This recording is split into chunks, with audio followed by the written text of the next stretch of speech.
Ninguna responsabilidad por su contenido. El Observatorio del Poder y el Pulso.hn presenta Cuarto Poder.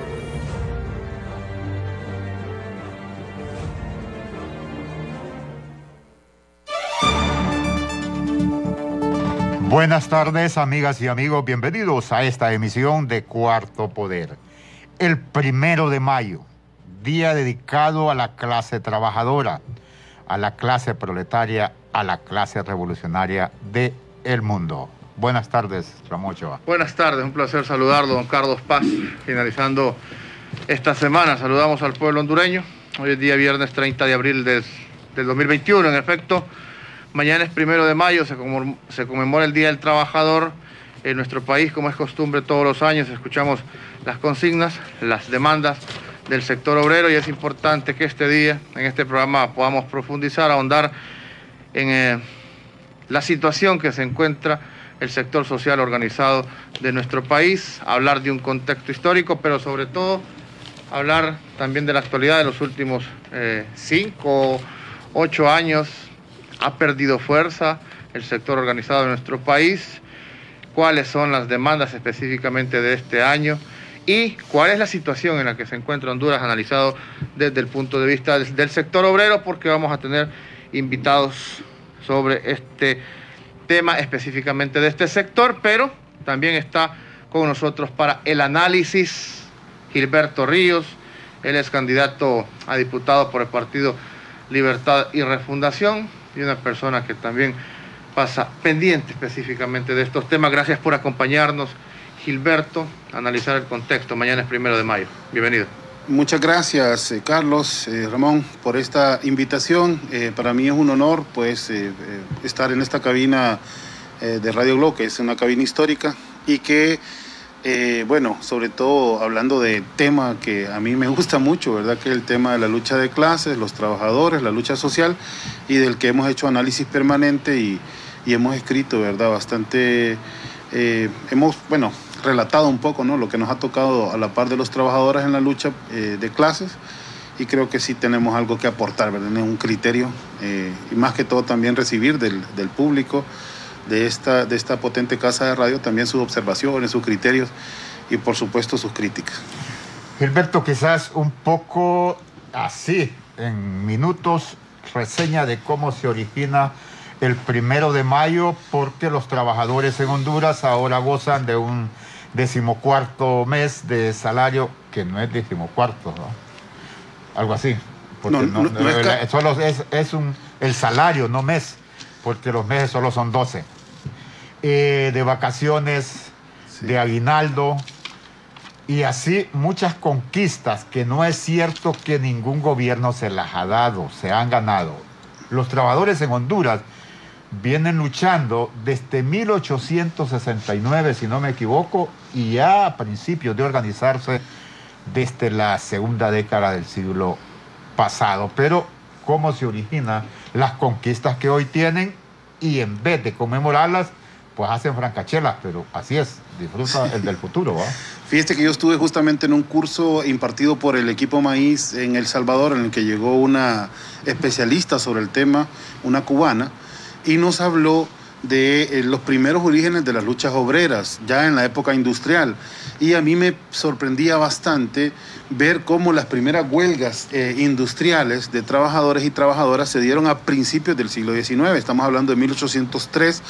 Y, bueno, son fechas famosas. Estoy hablando de Londres, Inglaterra. Estoy hablando de la historia occidental europea. Y era curioso ver cómo los trabajadores alzados contra los niveles de explotación tan extraordinarios que vivían en aquella época, lo que sufrían era mucha represión, y estoy hablando de grandes masacres de trabajadores, todavía antes, ¿verdad?, de que se hablara del cambio al socialismo o de un Estado obrero.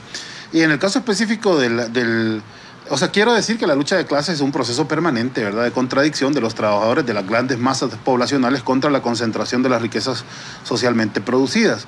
Pero específicamente los mártires de Chicago, que venían de una organización anarco-sindicalista, eran anarquistas, es un dato también importante a apuntar, ¿verdad? Los mártires de Chicago pertenecían a sindicatos afiliados al anarquismo. Fueron estigmatizados y culpados, ¿verdad?, de haber puesto una bomba en una fábrica en medio de un proceso de lucha obrera. Sin embargo, luego de que fueron colgados, ¿verdad?, los mártires de Chicago, se dieron cuenta, ¿verdad?, salió a la luz pública, que había sido lo que llamamos modernamente un falso positivo, ¿verdad?, y que se había tratado de una forma de estigmatizar su lucha, desmovilizarlos y condenarlos por ser dirigentes obreros. Entonces, esa ha sido la historia del sindicalismo. Esto pasó en Chicago. Por cierto, hay otro dato histórico curioso. Creo que el texto que casi todos conocemos de cómo llegan ellos al patíbulo, el relato, pues, de cómo son colgados ese 1 de mayo, creo que la fecha es 1876, si mal no recuerdo, en Chicago. Y ese texto lo escribe José Martí, que en ese momento está viviendo sus 18 años de exilio en Nueva York y que viaja hacia Chicago y que reportaba para algunos periódicos en América Latina, unos en Argentina, otros en Honduras y otros en el propio Estados Unidos. Entonces, José Martí hace un relato muy bonito, ¿verdad?, muy descriptivo, ¿verdad?, de cómo es esa tragedia. O sea, escribe maravillosamente una tragedia, ¿verdad?, que revela, pues, cuáles son las injusticias que en ese momento se está viviendo con la clase trabajadora. Hoy en día hay mucho desconocimiento de esas luchas, de esos procesos organizativos, porque justamente el sistema de comunicación hegemónico se dedica a tratar de vaciar de contenidos las luchas de los trabajadores. De hecho, ni siquiera decimos es el Día Internacional de los Trabajadores y las Trabajadoras, decimos el Día Internacional del Trabajo, ¿verdad?, que casi despersonaliza, ¿verdad?, el tema de lo que significa. Y aquí lo que está planteado, para no olvidar nunca la doctrina, es el conflicto natural que existe entre capital-trabajo, es decir, entre quienes producen la riqueza y quienes la acumulan. El otro día, para ponerles un ejemplo de este debate doctrinal, estábamos discutiendo sobre cómo se financia el Instituto Hondureño de Seguridad Social. Y alguien decía, es una institución que se financia de 3 maneras, ¿verdad?, con una cuota sindical, con una cuota patronal y con una cuota estatal. Entonces, un marxista en la reunión decía, es decir, lo financian los trabajadores con su dinero, lo financian los empresarios con el dinero que no le pagan a los trabajadores y lo financia el Estado con el impuesto que recauda de los trabajadores que trabajan. O sea, todos los que hemos estudiado marxismo sabemos, ¿verdad?, que las riquezas son creadas por el trabajo. Hay otro caso, y con esto cierro esta introducción, que ejemplifica esta confusión que tenemos de dónde nacen las riquezas a nivel social y cómo se distribuyen. Es el caso de cuando hablamos de la invasión española, ¿verdad?, cuando el tiempo de la colonia, que muchos referimos a ese tiempo, cuando hablamos del saqueo, decimos cómo se llevaron los españoles el oro, como si la materia prima en sí misma tuviera un valor. Y obviamente que lo tiene a nivel de mercado cuando se mercantiliza como materia prima. Pero lo que realmente pasó es que lo que se robaron fue millones de horas de trabajo de indígenas, de negros que trajeron también del África, ¿verdad? Más de 17 millones de negros, ¿verdad?, importados como esclavos y vendidos como esclavos en América Latina, cuando prácticamente ya habían acabado con toda la masa indígena que en ese tiempo era esclava, ¿verdad?, de la colonia, para extraer el oro. Entonces, no es el oro el que se llevaron, es el trabajo que implica, ¿verdad?, la recolección de materias primas. Entonces, todo ese tipo de expresiones y conceptos generalmente nos van haciendo que invisibilicemos el papel del trabajo y el papel de los trabajadores y las trabajadoras. Las riquezas, y eso lo tiene que tener en la conciencia todo trabajador y toda trabajadora, las riquezas son producidas por los trabajadores, por el trabajo, no por los empresarios, no por el Estado. Las riquezas vienen, ¿verdad?, directamente del trabajo de las grandes masas de trabajadores. En Honduras, el concepto histórico de esa lucha obrera, ¿cuál es, Gilberto? Partiendo de acontecimientos importantes, quizás aquí tenemos como referencia, como parte de ese corte histórico, la huelga de 1954. ¿Podemos hablar de antecedentes? Claro, sí podemos hablar. Previos. Podemos hablar de uno, creo que es la fundación en octubre de 1922 del primer partido comunista hondureño, que es el partido que funda Juan Pablo Van Reit y Manuel Cálix Herrera, y que tiene un corte no de obrero industrial, sino de obrero de trabajador artesanal, ¿verdad? Hay muchos zapateros, por ejemplo, carpinteros, albañiles, sastres, ¿verdad?, que se involucran en esa lucha. Y si ustedes revisan la historia de Centroamérica de esa época, por ejemplo, ejemplo, el mismo Partido Comunista Salvadoreño que se funda en esas fechas está presidido en primer lugar por un zapatero, ¿verdad? Que es el famoso Partido Comunista donde se integra Miguel Mármol, un histórico dirigente salvadoreño. Y así lo pueden ver en toda la región. Pero ese alzamiento de los obreros organizados en esa primera etapa es aplacado por dictaduras en toda Centroamérica, en el caso de Honduras por la de Carías Andino, en el caso, por ejemplo, de Guatemala, la dictadura de Ubico, que es la que termina fusilando a Juan Pablo Van Reit. Y luego de eso se viene la segunda etapa al final de esa dictadura, que es la etapa de posguerra, que supuestamente se abren las democracias, y se funda el 10 de abril de 1954 el segundo Partido Comunista de Honduras en medio de la huelga del 54, que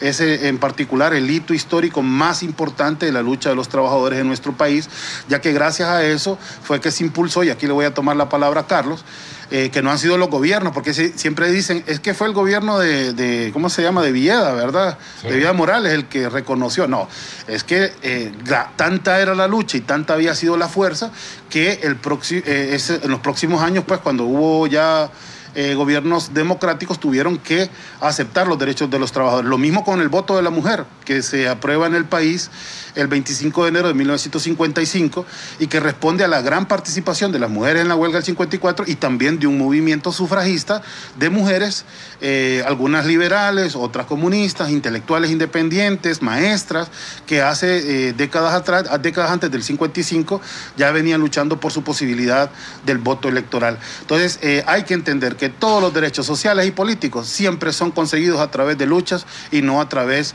de, digamos, la obra magnánima de un gobernante o por la buena voluntad de una clase social. Hay dos textos que hacen un relato histórico, que es la evolución histórica de Honduras, de don Longido Becerra. También el doctor Víctor Mesa, Movimiento Obrero Hondureño, escribe bastante sobre el inicio y desarrollo, ¿cómo se llama?, los primeros orígenes de la organización y cómo se llega hasta la huelga del 54 y cómo fue traicionada la huelga del 54, que eso no lo cuentan los liberales, de la gente capturada, de la gente asesinada, de la gente incluso que 5, 6 y hasta 10 años después la perseguían y la metían en la cárcel un par de días, porque había estado en la huelga de 1954. No dicen nada de los obreros que no estaban trabajando en la compañía, que fueron despedidos y se organizaron aparte para hacer sus reclamos y también los asesinaron. Claro. Porque de ahí surgió el campesinado ya organizado de los obreros despedidos, porque hubieron despedidos miles de trabajadores. Sí, estamos hablando de que apenas 3 años después de la huelga, si seguimos el texto de este escritor que usted acaba de mencionar, de la historia del sindicalismo en Honduras, Víctor Mesa, no es Víctor Mesa, es el otro profesor universitario. Don Longido Becerra. No recuerdo, hay otro profesor que ahorita no recuerdo, pero que escribió una historia sobre el sindicalismo, o creo que Víctor Mesa ahora, pero sí él habla de cómo en los años subsiguientes hubo miles de despidos, ¿verdad?, de persecución laboral, de persecución sindical, y yo quiero decirles, ¿verdad?, esto no debe a nosotros sorprender, es que esa es la historia de la lucha de clase, así siempre fue. Después de un golpe de los trabajadores venía un contragolpe de las fuerzas políticas, y eso es lo que ahora mismo no hemos podido atinar, no hemos podido contestar, porque nos han llovido las situaciones digamos, controvertidas, las situaciones difíciles que ha traído la pandemia, que ha traído la mala administración del régimen de esta situación y las propias deficiencias del movimiento obrero, del que también quisiera que en algún momento pudiéramos hablar, porque las hay, ¿verdad?, pero algunas veces no se pueden sobreponer contra la ofensiva del enemigo. Yo, sáqueme de la duda, Gilberto. Sí. Carlos Marx fue secretario general de la primera Internacional Socialista de 1862. Secretario no, porque ahí lo que existió era como fueron Federico Engels fue el primer firmante. Hay un dato curioso, ¿verdad?, porque como en ese momento se está promoviendo la reforma liberal en Honduras, hay un ciudadano hondureño que le escribe a Carlos Marx diciéndole que le envíe trabajadores de esa internacional que está organizando, pero se lo dice casi en el sentido empresarial, como quien dice, envíeme sus mejores obreros, porque él cree que es casi una agencia de contratación de obreros, el hondureño que le escribe a Carlos Marx. Es una nota que ha circulado, ahí los historiadores saben de la existencia, y lo que estaban organizando, y eso también es bien importante, Carlos, mencionar, la primera Internacional de los los trabajadores, porque la concepción de Marx y Engels y de todos los referentes históricos de los obreros organizados en Europa en ese momento es que los trabajadores no tenemos patria, no tenemos nación. Eso es un invento de las burguesías y de la lógica feudal con la que venía siendo organizada la humanidad, pero que en realidad los trabajadores somos iguales alrededor del mundo y que tenemos que pelear por nuestros derechos. Justamente ese argumento fue el que le valió a Lenin hacer retirarse a una gran cantidad de soldados de la Primera Guerra Mundial, porque le decía, ustedes estaban peleando por la patria del zar y no están peleando por la patria obrera, y los retira de la guerra y los hace pues sumergirse en la lucha por la Revolución de Octubre, la Revolución Soviética. Entonces es interesante, ¿verdad? Porque el internacionalismo tiene una lógica científica, ¿verdad? Y cuando vemos, ahora mismo nos está visitando en Honduras una delegación mexicana del Foro Mesoamericano, y estamos viendo que vienen de movimientos sociales que las mismas condiciones que que estamos enfrentando nosotros acá, las están enfrentando ellos allá en México por la profundización del modelo neoliberal, a pesar de un gobierno, diríamos, progresista, ¿verdad? Que no es de corte pues de derecha como los que hemos estado acostumbrados, pero el modelo está avanzando tan rápido que incluso ha disminuido tanto la posibilidad de los gobiernos que aún con gobiernos progresistas se ha seguido profundizando el modelo. Sí, modelo, bueno, es importante hablar de ese modelo, y nosotros... Fíjese que hemos hecho análisis con expertos en el tema de lo que podría suceder en el futuro en nuestro país, y quizás generar un cambio no es indicativo de que va a entrar un nuevo partido, que va a entrar un nuevo gobierno, y es importante hablar de ese futuro, ya que usted tocó específicamente ese tema, Gilberto, y que usted pertenece a un partido que promete cambios en nuestro país, pero que no necesariamente, y esto quiero que se lo diga al pueblo hondureño, no necesariamente porque el Libre llegue a ser gobierno, o porque la alianza, o porque la oposición llegue a ser gobierno, quiere decir que en 4 años vamos a radicar un modelo que está bien impregnado en nuestro país en este momento. Es correcto, Ramón, y hay que entender, ¿verdad?, que Honduras suscribe una gran cantidad de convenios internacionales, pero además es víctima de una penetración extranjera en cuanto a su política económica, en cuanto a su, a su cultura. Hay una penetración cultural extraordinaria, y que es muy difícil sacar al país de la situación en la que hoy se encuentra si no lo miramos con una vista pues totalitaria, digamos. Otra palabra mejor, porque si no se puede entender mal.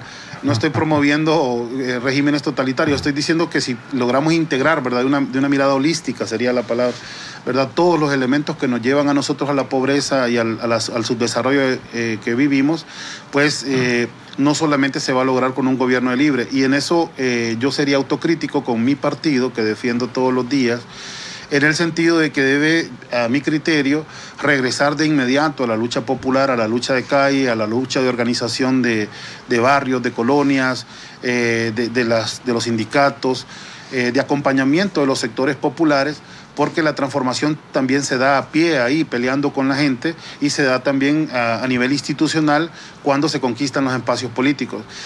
Por ejemplo, para mí una de las grandes deficiencias de la bancada de nuestro partido, con todo y que, bueno, hay muchos compañeros extraordinarios ahí, es en general una política que no los vincula como diputados a la lucha popular. Al contrario, más pareciera que las comodidades del Congreso los desvinculara, porque además se estigmatiza al diputado como una persona que vive una alta calidad de vida y que por eso no visita a las bases. Y cuando uno le pregunta a un compañero, dice, bueno, es que la gente solo pide.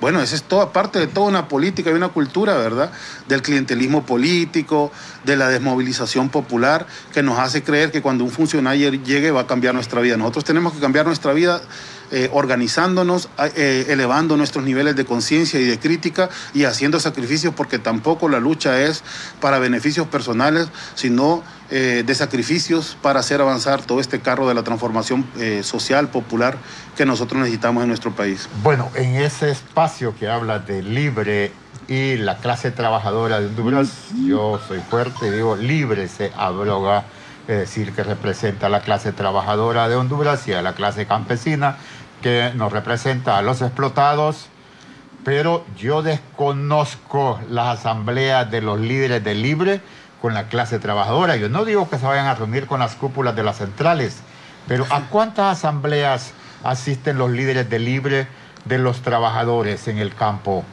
¿O tiene identificado Libre quiénes de los trabajadores organizados en un sindicato, en un colegio magisterial, son sus militantes, porque las organizaciones sindicales, las organizaciones obreras, gremiales, son horizontales de religión, raza, color. Bueno, mire, también es muy bueno el apunte porque nos da para hacer una reflexión bien profunda y también autocrítica sana. Voy a llegar hasta donde hacerlo público me permite, ¿verdad? Porque también tendremos otros criterios que tal vez se deben discutir internamente en el partido. Pero usted recuerda que el origen inmediato del Partido Libertad y Refundación fueron las organizaciones populares, las organizaciones gremiales, ¿verdad? El magisterio fue una columna vertebral, ¿verdad?, del Frente Nacional de Resistencia Popular.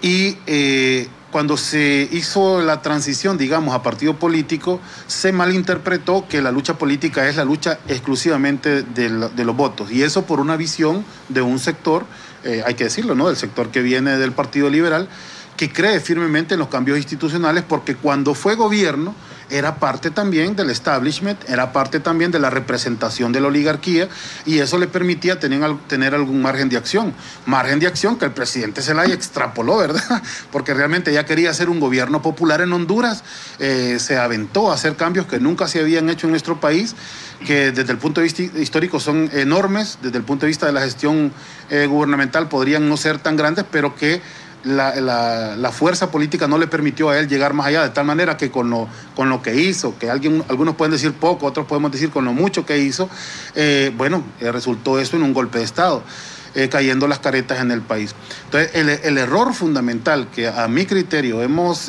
cometido es no alimentar esas organizaciones populares con nuestra militancia, con nuestra opinión pública, con la formación política más. Y bueno, la propia crisis del movimiento sindical, que no es hondureña, es continental, es mundial, y de las organizaciones sociales que viven bajo permanente persecución. Una de las demandas, por cierto, el día de mañana es, ¿verdad?, que se avance sobre eso, todos esos temas de justicia que contra los trabajadores se han quedado, ¿verdad?, totalmente relegadas. Estoy hablando de persecución laboral, estoy hablando de asesinato político, estoy hablando de toda una lógica de represión, incluso de espionaje que existe dentro de los centros de trabajo para ver quién es el opositor político y para despedirlo de su trabajo. Entonces, todo eso ha coadyuvado a que el movimiento popular también esté bastante mermado en estas circunstancias, a lo que le podemos sumar lo de la pandemia, por supuesto. Ramón Ochoa, hacemos la pausa e intercambiamos con nuestros oyentes. Mañana es 1 de mayo. Correcto, pero fíjese que le quiero dejar planteada una pregunta a Gilberto, y una pregunta muy amplia que siempre le he querido hacer, y por cuestiones de tiempo es bien difícil hacerla específicamente a los dirigentes de la resistencia, ya que usted mencionó a Libre, mencionó esa parte electoral que hace que se diluya la lucha social. ¿Qué pasó con el Frente? Gilberto me la va a contestar después de la pausa. Muy bien. Y espero que lo haga con cierta amplitud, porque es necesario trastocar muchos temas ahí de fondo. ¿Qué pasó con el Frente? ¿Por qué desaparece el Frente? ¿Quiénes son los responsables? Y si esos responsables que hicieron desaparecer el Frente fue por la actitud electorera, por la ambición de poder, etcétera. Usted nos va a contestar después de la pausa, pero tenemos un mensaje importante para la población por parte de Banco Atlántida. Abre una cuenta de ahorros en Banco Atlántida desde tu celular. Solo descarga Atlántida Móvil, selecciona el botón Activa tu banca digital, escanea tu identificación, tómate una selfie y selecciona crear una cuenta. Con tu cuenta Atlántida más fácil disfrutas de los mejores beneficios. Descarga ya Atlántida Móvil Digital donde estés. Banco Atlántida, imagina, cree, triunfa. Abrir una cuenta de ahorro en Banco Atlántida es más fácil. Tan fácil como descargar Atlántida Móvil en tu celular. Selecciona el botón Activa tu banca digital. Escanea tu identificación. Tómate una selfie. Completa y firma la solicitud para recibir los mejores beneficios. Descarga hoy Atlántida Móvil y abre tu cuenta. Digital donde estés. Banco Atlántida. Imagina, cree, triunfa. Vamos. Estamos conversando con don Gilberto Ríos. Sí, vamos con claro, don Carlos, antes de seguir conversando con Gilberto Ríos, y es que para mamá no hay distancias, y para Claro tampoco, con tu Super Packs todo incluido, que desde 25 lempiras incluyen internet, llamadas y mensajes ilimitados a la red Claro, minutos a otras redes y Estados Unidos, más redes sociales ilimitadas. Actívalos marcando asterisco 777, numeral, opción 1. Claro que sí. Nunca se sabe. ¿Lograremos todo lo que soñamos? Nunca se sabe. ¿Ganaremos algún día la Copa del Mundo? Nunca se sabe. ¿Nacerá aquí la siguiente estrella del fútbol? Nunca se sabe. Gracias a vos, lo que hoy sabemos es que si queremos, podemos lograrlo. Gracias, profe. Gracias, Chelato.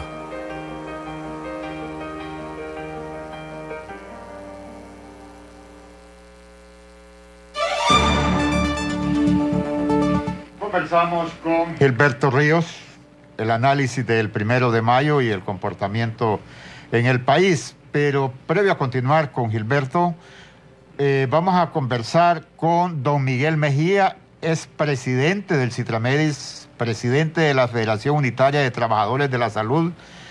¿Qué contexto se desarrolla este 1 de mayo? Hoy se ha llamado a movilizarse el día de mañana, don Miguel. El 2020 no se pudieron movilizar los trabajadores por la pandemia, pero en este momento prácticamente está más grave que el 2020. Buenas tardes y gracias por atender a Cuarto Poder, don Miguel Mejía. Buenas tardes, Carlos Paz y Ramón Ochoa, que son periodistas conectados del programa Cuarto Poder, que tarde con tarde por los hondureños estamos pendientes de escuchar y ver. Efectivamente, estamos desarrollando este 1 de mayo en un contexto subgéneres, podemos llamarlo, porque por lo menos yo desde que tengo uso de razón, este 1 de mayo no lo habíamos vivido de la manera que actualmente lo vamos a vivir, envueltos en una pandemia terrible de COVID-19 y que tiene agobiado al pueblo hondureño, y la clase trabajadora pues no escapamos a esa realidad, y más con un sistema de salud que no está respondiendo a las expectativas de toda la población hondureña, un sistema de salud totalmente debilitado, totalmente desarticulado, totalmente desmantelado, y que no nos está dando respuesta a los hondureños en estos momentos que más necesitamos salvaguardar nuestra integridad física, emocional, para poder salvar la vida de alguna manera. Y esto nos tiene en una situación muy difícil para movilizarnos, lo cual y desgraciadamente esto está peor que el año pasado, porque ahora esta pandemia ha desarrollado cepas más resistentes y más agresivas a la vez, y esto nos pone en un contexto bien difícil, porque diariamente hay una mortalidad muy considerable en el país. Los hospitales están totalmente llenos de pacientes, lo cual no posibilita que pueda haber más ingresos. La única forma de poder accesar a una cama en un hospital son por dos vías. Una de ellas es que otro paciente pueda fallecer para que esa cama quede desocupada, o en el remoto caso que un paciente le puedan dar el alta y poder ocupar esa unidad hospitalaria. Esto es lo que nos tiene en esta situación tan difícil, y nosotros mañana en lo particular vamos a hacer una conmemoración, porque no es una celebración, vamos a hacer una conmemoración rememorando a esos mártires de Chicago que dieron la vida a cambio de todo el proletariado mundial. Y el otro hecho que marcó historia para el 1 de mayo fue la gran huelga de 1954 aquí en el país. Son dos hechos históricos muy importantes, y que nosotros mañana los estamos conmemorando. Nosotros vamos en lo particular, Citramedis y la Federación Unitaria de Trabajadores de la Salud de Honduras van a hacer una celebración, o una conmemoración, guardando todas las medidas de bioseguridad. Vamos a hacer un acto público, pero guardando el distanciamiento físico, el uso permanente de gel, y el uso de la doble mascarilla, para evitar algún contagio masivo de trabajadores de la salud y que nosotros tampoco vayamos a servir también de transmisores de este virus que está pues azotando pues misericordiamente a la población hondureña. Don Miguel, ¿cuál debe ser la consigna de demanda principal el día de mañana? Bueno, nosotros en el Citramed y la Federación Unitaria de Trabajadores de la Salud de Honduras, y eso pues lo hablamos también al interior de las 3 centrales obreras, la Central General de Trabajadores, la Confederación Unitaria de Trabajadores de Honduras y la Confederación de Trabajadores de Honduras, CTH, que desde nuestro punto de vista deben de haber 4 puntos que son torales. Habrán más, porque desde luego los trabajadores son infinitas las necesidades que existen, pero de actualidad son 4 puntos que a nuestro criterio debemos de manejar en la agenda de este 1 de mayo. Y estos son los siguientes. Debemos de exigir al gobierno que dote de vacuna a toda la población hondureña. Nosotros como trabajadores de la salud no nos sentimos conformes con que nos digan que van a inmunizar al personal sanitario, porque consideramos que esto no resuelve nada el problema de la población hondureña. Al contrario, yo creo que no debemos de ser mezquinos, pecaríamos de egoístas con que nos conformemos con que solo se vaya a vacunar al personal sanitario.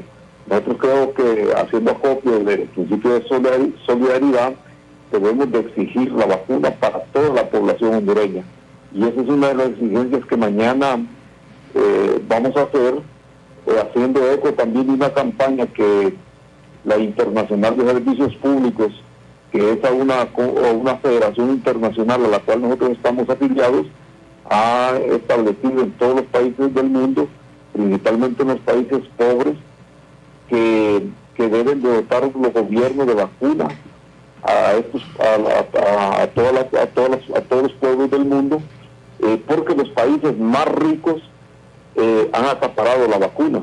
Y esa es la situación que está pasando en Honduras, que como no hubo la planificación suficiente, no se planificó, y aparte de eso tampoco no se cuentan con los recursos económicos disponibles, producto de la corrupción que ha imperado en el país. Entonces ahora no podemos tener disponible la vacuna para toda la población hondureña. Y ese ejemplo pues es fácil compararlo. No estamos hablando por hablar. Ahí nomás tenemos a El Salvador, cómo nos ha dado un ejemplo de que trabajando con planificación y trabajando con entrega y vehemencia hacia los pueblos, se les puede socorrer en los momentos más difíciles. Y nosotros, en el tema de vacunación, El Salvador nos lleva a una distancia pero enorme, que creo que no es difícil que lo logremos alcanzar, aún pues si en estos momentos llevar un buen lote de vacunas. Entonces y esa creo que debe ser una exigencia de todo el pueblo hondureño. La salud es un derecho humano y no es una dádiva que los gobiernos nos dan. Ese es un derecho que tenemos constitucional, es un derecho humano, y por lo tanto debemos de exigirlo ante el gobierno en estos momentos.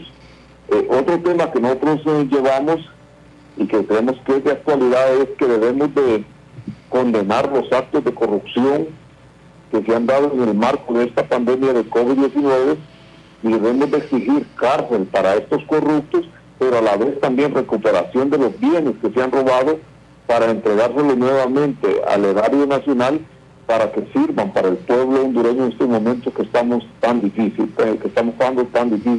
en el marco de esta pandemia.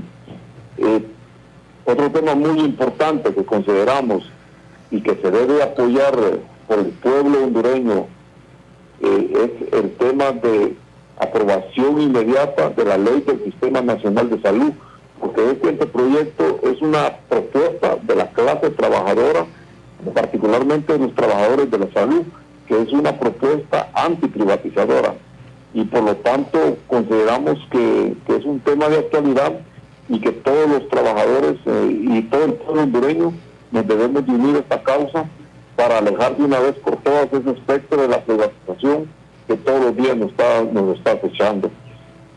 Y el cuarto punto sería un apoyo irrestricto a la obtención de un salario mínimo justo para toda la clase trabajadora del país.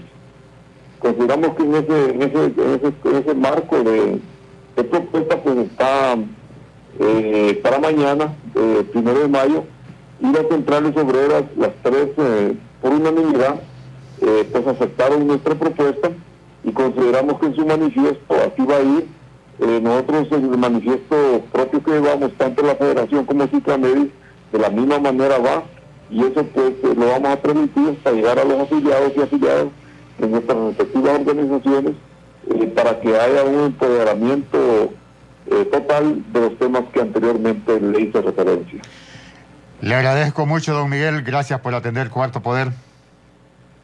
No, un placer y un abrazo y mucha felicidad en el Día del Trabajador, porque también ustedes son trabajadores de la comunicación y que por cierto pues hacen una gran incidencia en nuestro país. Muchas gracias. Viva el 1 de mayo.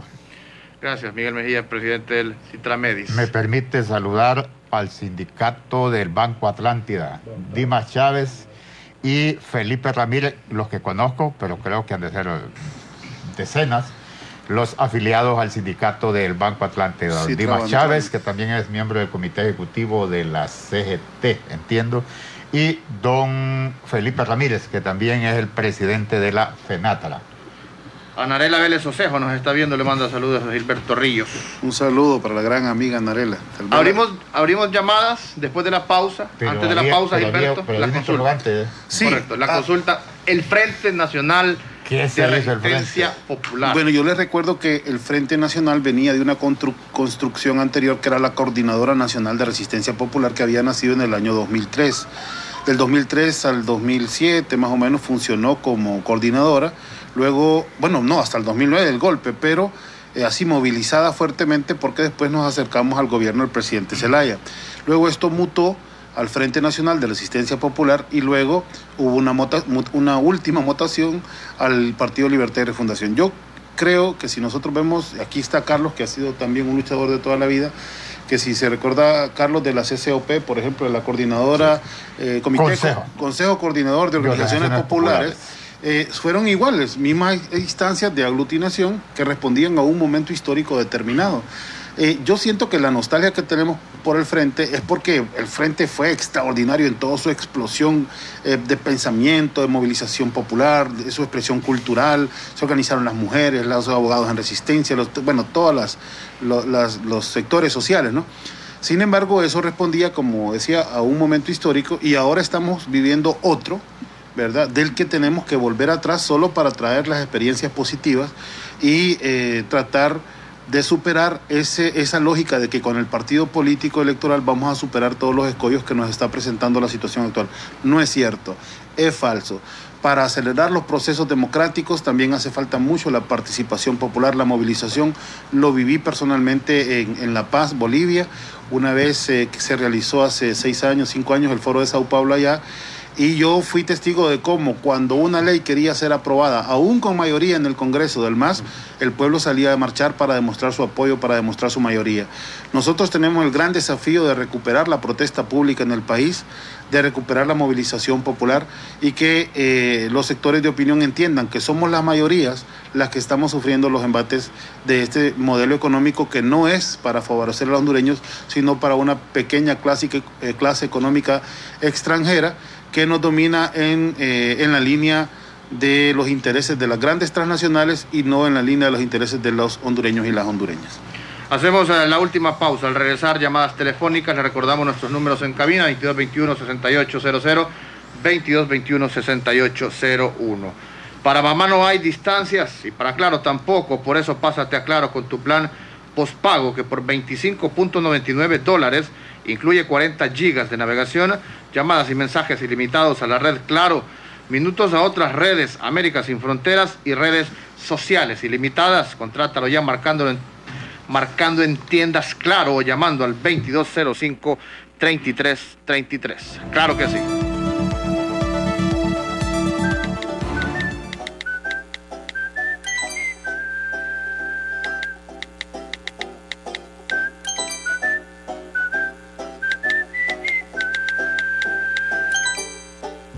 Para mamá no hay distancias. Y para Claro, tampoco. Con tus Super Packs todo incluido. Que desde 25 lempiras incluyen internet, llamadas y mensajes ilimitados a la red Claro y mucho más. Actívalos ya. Claro que sí. Abrir una cuenta de ahorro en Banco Atlántida es más fácil. Tan fácil como descargar Atlántida Móvil en tu celular. Selecciona el botón Activa tu banca digital. Escanea tu identificación. Tómate una selfie. Completa y firma la solicitud para recibir los mejores beneficios. Descarga hoy Atlántida Móvil y abre tu cuenta. Digital donde estés. Banco Atlántida. Imagina, cree, triunfa.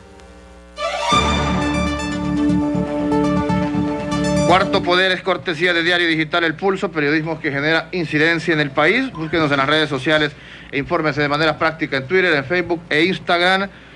Búsquenos también en la web www.elpulso.hn y ahora en YouTube puede ubicar el canal El Pulso HN, donde encuentra videos de interés, noticias de actualidad y por supuesto todos los programas de Cuarto Poder. Le recuerdo, El Pulso HN en YouTube, Diario Digital El Pulso es periodismo de investigación. Y busque Primeras Federaciones Obreras de Honduras. Y se entrará en una reseña en Diario Digital El Pulso. Primeras Federaciones Obreras de Honduras. Busque en Diario Digital El Pulso y encontrará una reseña de cómo se iniciaron a organizar los obreros. Me llamó mucho la atención que estaban en contra del caudillismo, constituyendo su propio partido de la clase obrera. Excelente.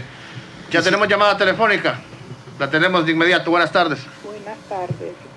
Mis felicitaciones para don Gilberto Ríos por su magistral intervención. Muy amable. Muchísimas gracias. Saludos, gracias a usted por su comunicación. Llamada telefónica, buenas tardes. Sí, buenas tardes. Sí, amigo, le escuchamos. He conocido a Gilberto Ríos por un gran revolucionario y he estado muy extrañado de los discursos que él ha proferido en los medios de comunicación en las últimas semanas, porque con esa defensa que ha tenido a ultranza de la malograda alianza con Gianni Rosenthal, casi parecía un vocero de la derecha, sobre todo cuando acusa, me imagino que sin pruebas, de que Nelson Ávila y Wilfredo Méndez son voceros de la embajada americana o espías, no sé qué. Entonces me parece que debe medir bien su discurso, mi amigo, porque hay muchos revolucionarios que le escuchamos y estamos decepcionados con la manera que usted ha defendido esta cuestión, haciendo a un lado lo moral y lo ético, que a mi juicio debe ser parte del discurso de un político progresista, no digamos de un revolucionario como se supuestamente es Gilberto Ríos. Muchas gracias. Gracias. Yo quisiera contestar porque hubo una malinterpretación de una declaración mía en un post de Radio América que me ha traído muchos problemas y logré conseguir el audio completo donde yo digo que Libre había planteado una alianza con el que resultara electo del Partido Liberal. No había, y que ese resultado, ya sea Luis o Gianni, Libre había planteado una alianza con todos los sectores, con Salvador, con, ¿cómo se llama? Con las facciones internas del mismo partido. Y se entendió, bueno, y yo dije, bueno, y fue un accidente que quien resultara electo fuera Gianni. O sea, digo accidente porque eso no lo podíamos calcular nosotros dentro de nuestra planteamiento estratégico, pues. Y se entendió que yo había dicho que Gianni era narcotraficante por accidente. Así lo tradujeron, ¿verdad? En traducción libre que hicieron. Pero yo sí le digo al amigo que me parece que la estrategia de reagrupar fuerzas que no combaten el sistema, que es donde se ha ido a sentar Nelson y también Wilfredo Méndez, desgraciadamente, favorece a una estrategia de derecha. Yo no dije que fueran agentes de la CIA, de hecho hablé con Nelson Ávila y tengo buenas relaciones con Wilfredo. Con Wilfredo no he hablado, pero sí con Nelson, y le dije que no me parecía correcto que se fuera a sentar con los representantes de un pensamiento conservador. Y eso no lo hace agente de la CIA, pero sí lo hace militar en una línea divisionista que claramente está orientada desde la embajada norteamericana. Ojalá la explicación le sirva, compañero. Si no, igual podemos seguir debatiendo toda la vida, que a eso nos dedicamos nosotros, a pelear y a debatir. ¿Tenemos llamada? Sí, muy buenas tardes. Sí. Un saludo a don Gilberto Ríos. Gracias. Don Gilberto, está bueno el argumento que usted tiene. Y digo yo que uno anda en política y tiene capacidad de llegar a cualquier nivel a discutir. Y ustedes reconociendo cuáles son los medios mediáticos que siempre han estado en contra del Libre, sí, que son enemigos del Libre y que aprovechan cualquier oportunidad. Correcto. Y siempre se pueden esquivar esas invitaciones porque saben que no lo hacen por bien, pues. Es como que usted a un alcohólico le invite un octavo de guaro, usted no es amigo de él, pues. No hay que aceptar. Don Gilberto, digo yo, ¿por qué la dirigencia, la coordinación del Libre no invitó primero a don Wilfredo y a don Nelson Ávila antes de invitar al candidato lavador de activos? Buenas tardes. Yo le recuerdo que la invitación la hizo la compañera Xiomara al mismo tiempo que invitaba a Luis Zelaya, a Yanni Rosenthal y a Salvador Narrala. Se invitaba también, por supuesto, a Carlos Eduardo Reina, que sí asistió, a Wilfredo Méndez, que había dicho en un primer momento que iba a asistir, y a Nelson Ávila, que se negó. Pero creo que eso es un buen punto de partida, lo que usted plantea, recordar cómo fue exactamente este proceso de petición de la alianza. No sé si ese sea el tema de hoy, ¿verdad? Porque el tema de hoy es el Día del Trabajo, pero sí, muy agradecido siempre por las preguntas. Le informamos a nuestro oyente que acá en este medio de comunicación, José Manuel Zelaya Rosales le dijo al señor Wilfredo Méndez que estaba, dijo, para recibirlo el momento que quisiera. Así es. Aquí, públicamente. Frente a él, frente a frente. Sí. Otra llamada. Buenas tardes. Buenas tardes. Un saludo ahí a todos. Habla Pedro Joaquín. Pedro, ¿qué tal? Bien. A los Joaquines le tienen quincho. Sí, claro. Mira, yo en parte yo comparto unas cosas con el Grillo, pero en otras cosas no. Claro. Y lo voy a decir como militante del movimiento 5 de julio. Hubo, como dijo el anterior compañero, que había que medir algunas declaraciones. Mire, yo conozco al doctor Nelson, yo pertenezco a su movimiento, no lo niego, pero nosotros nunca vamos a ser agentes de la embajada por pensar diferente. Sí, nosotros tenemos nuestra forma de pensar, yo tengo mi forma de pensar. Claro. Como he dicho, hay cosas que no me han gustado dentro de mi partido, y no lo puedo callar. ¿Por qué? Porque mi ética y mi moral no me la permite. Pero hay cosas que hay que corregir. Es cierto que hay compañeros que se han salido en algunas situaciones, pero creo que hay que saber medir las palabras también, ¿verdad? Porque hay muchos compañeros buenos dentro del partido, pero que no todos pensamos igual. Yo creo que en ese aspecto hay que limar asperezas. Yo soy una persona que estoy dispuesta a limar asperezas, no tengo ningún problema. Pero también me tiene que respetar mi forma de pensar. Porque yo no voy a pensar igual que nadie. Vaya, por ejemplo, el Grillo tiene su propia forma de pensar y se la respeto. No se la comparto, lógicamente, pero se la respeto. Gracias, Pedro Amador, del Movimiento 5 de Julio, creo que es candidato a diputado. Pedro, es candidato a diputado. Como es Día del Trabajador, queremos retomarlo.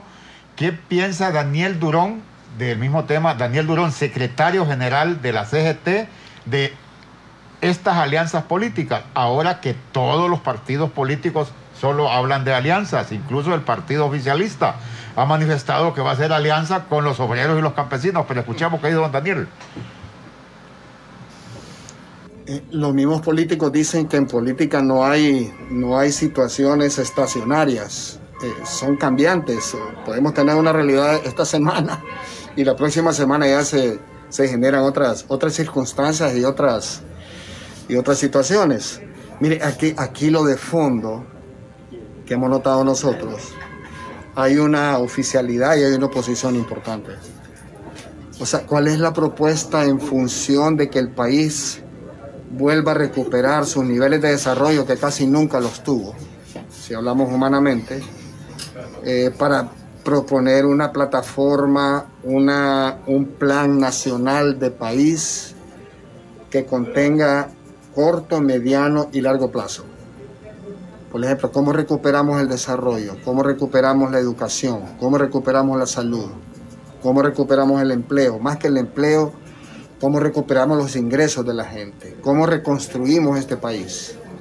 Porque el país no se va a reconstruir en 4 años, que eso es lo que tenemos como experiencia. Programitas de gobierno de 4 años. Independientemente que el partido que esté en el poder gane las próximas elecciones, destruyen, no existe una planificación estratégica. Y no es compararse con otros países, es para informarse, como el caso de Alemania. Los alemanes se propusieron que los alemanes orientales iban a tener el mismo nivel de desarrollo de los alemanes occidentales en 25 años. Aquí, mientras tengamos programitas de gobierno 4 años, vamos a seguir hablando de pobreza, de exclusión, de una brutal inequidad, que ese es el tema de fondo, también la inequidad social que tiene Honduras. Una revista decía que en el 2019 teníamos 205 multimillonarios en Honduras, después de Guatemala, que estaban manejando 30.000 millones de dólares. ¿Quién plantea ese problema en Honduras? ¿Cómo solventar eso? Eso es de fondo, es el modelo, es el sistema que tenemos el que nos destruye. Entonces, la confrontación de partidos por una ideología, por circunstancias, al final no nos están llevando a una planificación para sacar a Honduras de la pobreza. Yo empezaría por eso. ¿Cuál es el compromiso que pueden tener los partidos políticos para firmar un programa, un proyecto de desarrollo a corto, mediano y largo plazo, independientemente de quién llegue? Los hondureños vamos a seguir escuchando estas discusiones y estas controversias. Mientras tanto, la gente está sumida en la más profunda miseria. El tema de fondo aquí no son diferencias, circunstancias políticas, campañas electorales. El problema de Honduras es quién propone una solución a corto y mediano plazo de la situación que estamos en este momento. Ese es el tema. Le consulto porque se habla de alianzas que casi se puede decir que las elecciones del próximo noviembre no va a ser entre partidos, o los partidos por su desprestigio ahora hablan de alianzas, incluso se ha mencionado de alianzas con los trabajadores y los campesinos, y hablamos desde el partido de gobierno incluso. Sí, yo entiendo que una alianza puede ser política, puede ser social, puede ser alianza circunstancial, pero la alianza en la que nosotros participaríamos es en esa, con cualquiera, o con todos, o quien quiera. Nosotros no podemos ir a hablar de cuestiones circunstanciales, que quién va a ganar las próximas elecciones o quién las va a perder. Nosotros vamos a ver el proyecto, la propuesta. ¿Cuál es la propuesta social? No la propuesta política en la cual nosotros nos podemos embarcar. ¿Cuál es la propuesta real de una alianza en función de sacar a la pobreza en que está este país, de la inequidad, de la misma corrupción? El sistema de salud colapsado, el sistema educativo también. ¿Quién propone algo que vaya en función de hechos reales, de cómo se va a hacer? No es decir, vamos a solventar el problema educativo, problema de educación, de la pobreza, del empleo, pero ¿cómo? ¿Y con quiénes? Si van a hacer alianzas políticos sociales, nuestro aporte ahí va a ser esencialmente social, de lo contrario no se puede hacer alianzas. ¿Qué reivindica un partido político?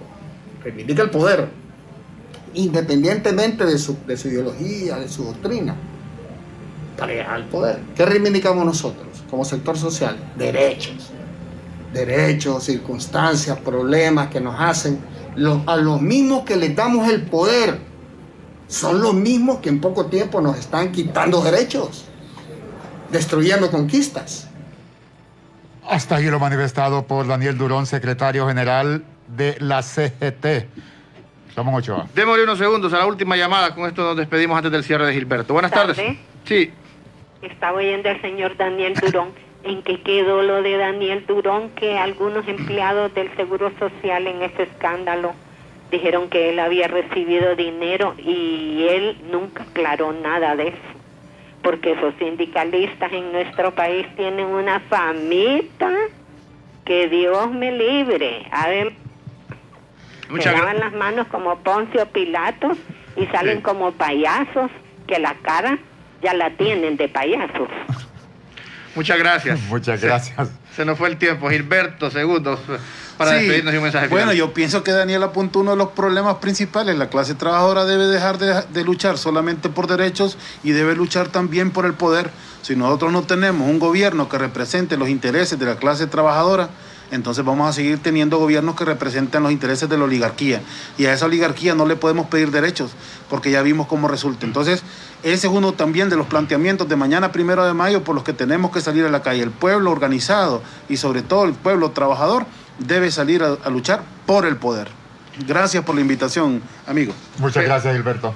Felicidades a los trabajadores y trabajadoras de Honduras. Felicidades a los abogados. Vive el 1 de mayo, Arriba el día 1 de mayo. dedicado a la clase trabajadora, a la clase proletaria del mundo, a la clase revolucionaria. Buenas tardes. Buenas tardes. El Observatorio del Poder y el Pulso.hn presentó Cuarto Poder. El programa que...